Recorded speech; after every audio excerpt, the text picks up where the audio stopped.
Halo, Assalamualaikum warahmatullahi wabarakatuh. Kembali lagi di mata kuliah algoritma dan pemrograman. Nah, kita di sini masuk ke pertemuan minggu ke-6 ya.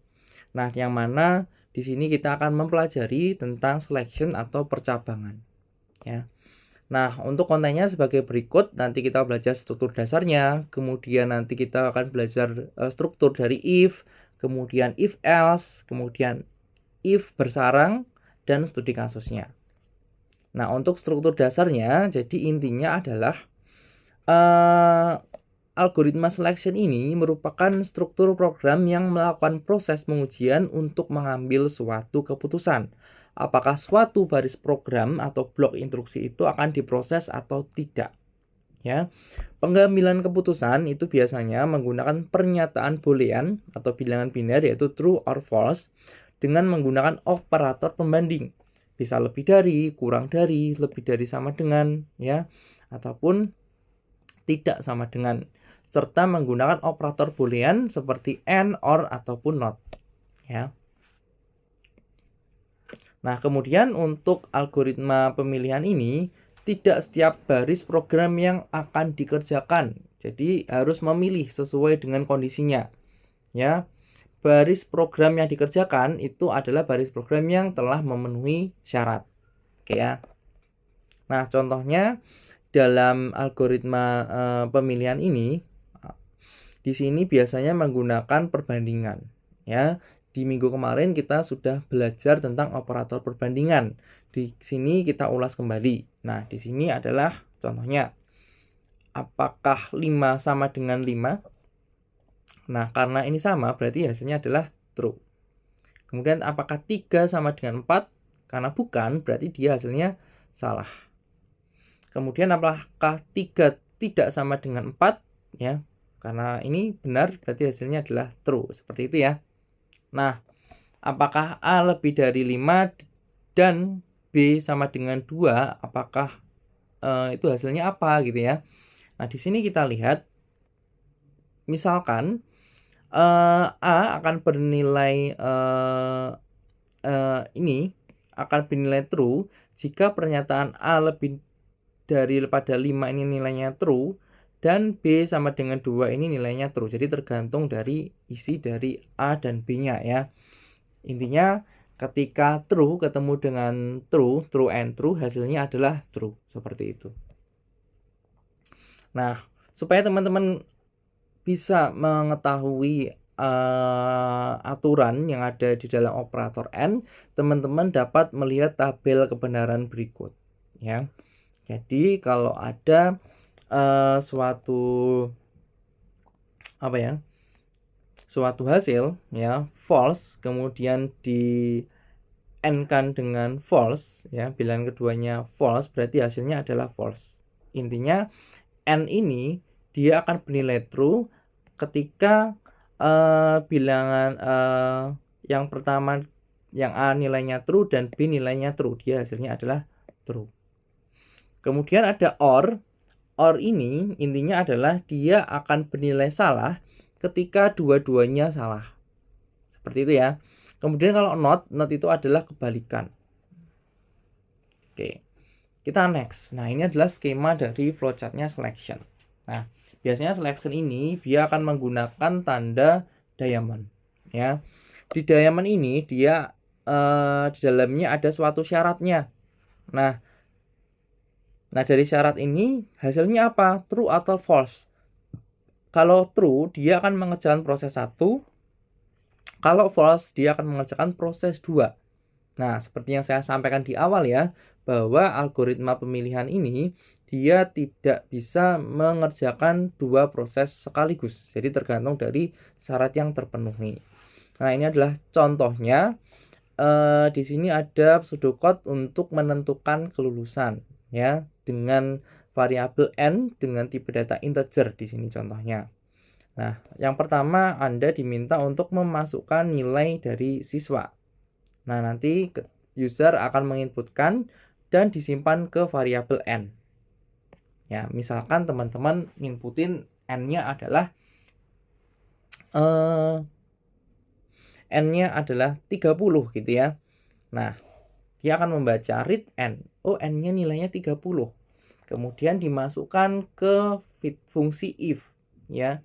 Jika n atau 30 lebih dari sama dengan 60, dia akan menampilkan tulisan siswa dinyatakan lulus.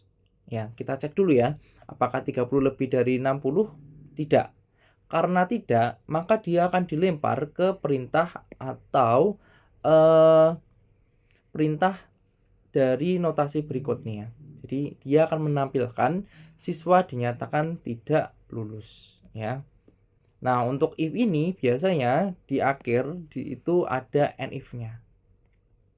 Nah, di area sebelah kanan ini adalah flowchart ya. Jadi ini adalah flowchart dari pseudocode yang sudah dibuat seperti itu. Nah, untuk percabangan ya, untuk algoritma pemilihan ini atau kondisional ini ada beberapa yang nanti bisa teman-teman gunakan. Ketika teman-teman menemui satu kasus, berarti pakainya if saja. Tetapi kalau dua kasus itu biasanya if else. Kalau banyak kasus itu pakai nested if atau if di dalam if. Kemudian ada juga switch case. Ini biasanya bagian yang lebih sederhana daripada if bersarang. Nah, kita masuk ke if nih. Ini adalah bentuk dari pseudocode-nya if. Jadi if, kemudian kondisi, kemudian then. Tetapi kalau di Python dia akan lebih sederhana dalam implementasinya. Nah, contohnya di sini, jadi kita pakai notasi if ya. Kemudian di sini teman-teman bisa memasukkan kondisinya. Nah, ketika kondisinya terpenuhi, berarti program akan meminta agar mengerjakan aksi berikut yang ada di bawahnya.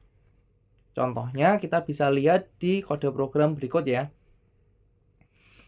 Bill int input masukkan suatu nilai. Jadi di minggu kemarin teman-teman sudah belajar yang namanya operator input, output, dan casting ya. Kita lihat di sini. Input masukkan suatu nilai. Jadi nanti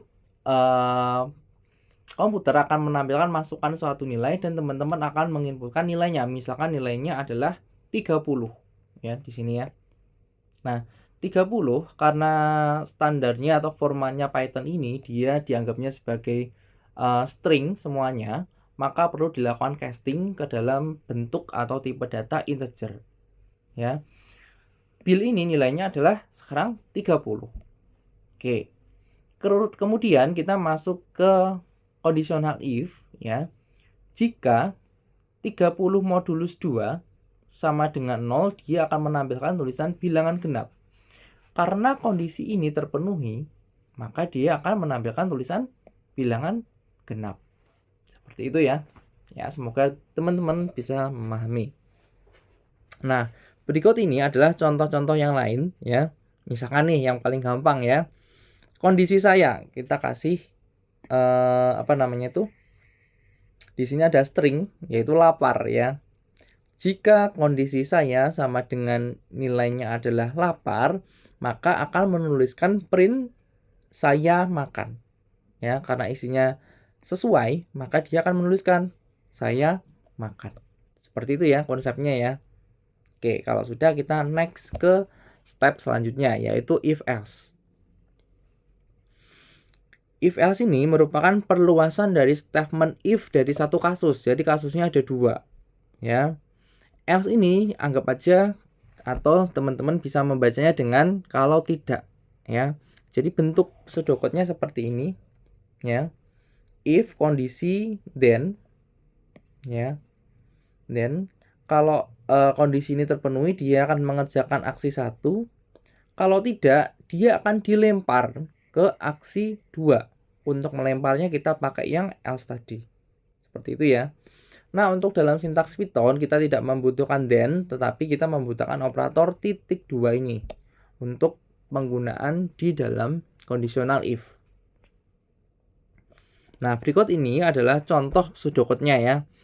Misalkan di sini untuk menentukan bilangan terbesar ya.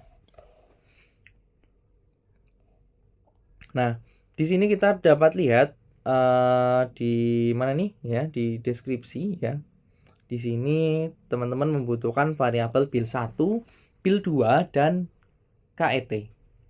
Kemudian di sini ada bil 1, bil 2. Jadi dibaca nilainya berapa, bil 1 berapa, bil 2 berapa gitu ya. Nah, biasanya kalau di dalam Python ini nilainya diinisialisasi. Bil 1 misalkan nilainya 5. Bil 2 nilainya 10. Oke ya. Nah, kemudian if bil 1 lebih dari bil 2, maka akan menampilkan tulisan bilangan 1 adalah bilangan terbesar. Ya. Nah, di sini kita transformasikan ke dalam Python. Jika nilai bil 1 yaitu 5 lebih dari bil 2, dia akan menuliskan bilangan 1 adalah bilangan terbesar. Nah, tapi kita cek ya apakah 5 lebih dari 10. Karena tidak, maka dia akan dialihkan atau dibuang ya. Jadi kalau tidak, akan dialihkan untuk mengerjakan perintah berikut. Perintah ini adalah kita isikan nilai bilangan 2 adalah bilangan terbesar ke dalam variabel cut, kemudian print variabel nilai dari variabel cut-nya, sehingga dia akan menampilkan hasil sebagai berikut. Gitu ya.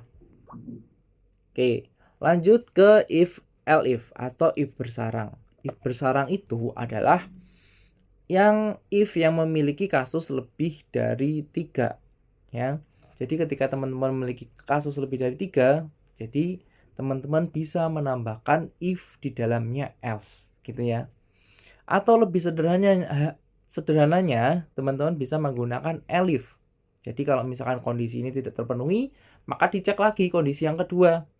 Kemudian kalau kondisinya belum terpenuhi, baru nanti dilempar untuk mengerjakan aksi yang selanjutnya. Seperti itu. Contohnya seperti ini nih. Kita memiliki 3 kasus. Ya. Yaitu algoritma menentukan bilangan 0, positif atau negatif. Ya. Di sini contohnya read x ya. Jadi x-nya itu adalah tipe datanya integer. Ya, ini bukan integer ya, tapi integer atau bilangan bulat. Kita baca nilainya x. X-nya nilainya berapa? Kalau di Python kita bisa juga diinputkan di awal atau diinisialisasi di awal atau diminta untuk input ya. Kemudian kita cek. Jika nilai x sama dengan 0 ya, maka dia akan menuliskan tulisan 0. Jika x sama dengan 0, maka print 0 ya. Jika tidak ya, maka ada kondisi if lagi. Ya, nanti di sini ada kondisi yang kedua ya. Jika x lebih dari 0, dia akan menampilkan tulisan positif. Nah, selain itu atau jika tidak, dia akan menampilkan tulisan negatif. Terus kemudian kita run atau kita coba. Kita isikan misalkan -3 ya. Dia nanti otomatis akan menampilkan tulisan negatif karena di sini sudah kita berikan suatu peraturan ya, kita berikan suatu aturan. Kemudian contoh lagi, masukkan suatu bilangan bulat misalkan 2. Di sini hasilnya positif ya. Karena 2, apakah 2 sama dengan 0? Ini bukan. Tidak terpenuhi kondisi pertama. Di kondisi kedua kita cek apakah 2 lebih dari 0? Iya. Karena iya, dia nanti akan menuliskan perintah positif.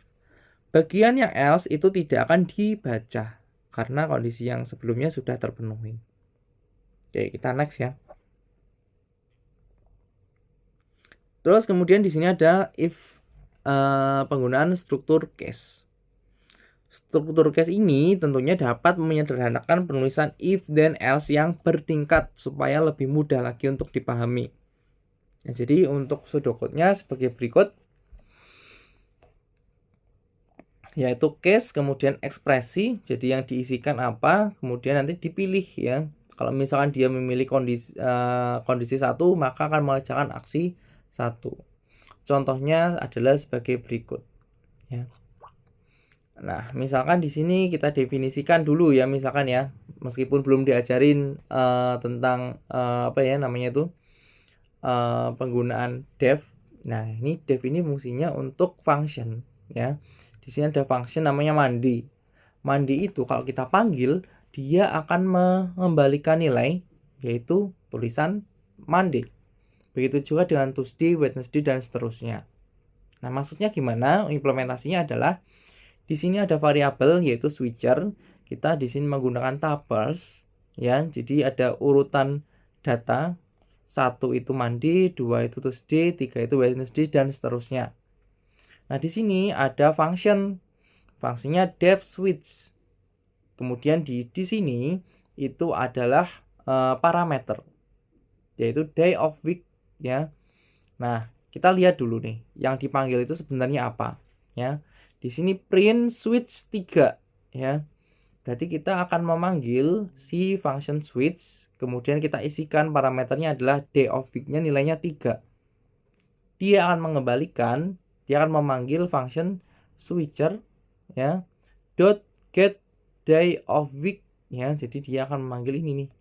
Yang nilainya adalah 3. Karena 3 dia akan memanggil Wednesday. Tulisannya seperti itu. Ya, implementasinya seperti itu. Hampir sama juga untuk yang ada di sini ya. Untuk yang case yang berikut.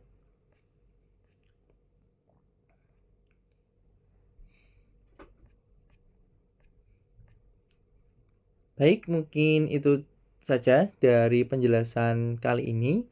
Mohon maaf bila ada kesalahan. Kita jumpa lagi di pertemuan berikutnya yang akan membahas mengenai perulangan. Oke, sekian. Wassalamualaikum warahmatullahi wabarakatuh.